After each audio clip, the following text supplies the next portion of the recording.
viral na to, G. Sa gitna ng kalsadang ito sa barangay Kagitingan, Baguio City, nagpang-abot ang dalawang grupo ng kalalakihan pasado alas 12 ng madaling araw kanina. Sa videong ipinost online, kita kung paano nagkapalitan ng suntok ang dalawang panig.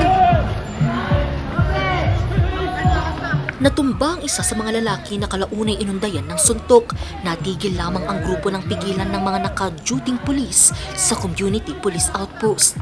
Sa investigasyon ng Baguio City Station 7, lasing ang dalawa sa kalalakihan, edad 19 hanggang 23 anyos nang magkatinginan dahilan para magkainitan. Dalawang individual ang napuruhan at nagtamo ng galos. Nagkaroon po sila ng inuman at habang pababa sila ng magsaysay para kumuha ng taxi pauwi ng Pinsaw Pilot. Nakasalubong po nila itong isang grupo. Katinginan ng masama. Nangyari po yung physical altercation. Hindi raw bago ang ganitong insidente sa barangay. Ang problema talaga, hindi nawala yung pasaway. Mayroon din pasaway. Kapag nakainom na po ng alak, umiiwas po sa gulo.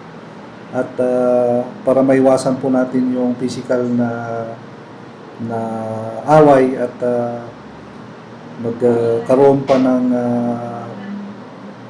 kaso both parties na pwedeng ikikapahamak pa nila. Sa ngayon, nagkaayos na ang dalawang grupo. Angel Arquero para sa Nation on the Move.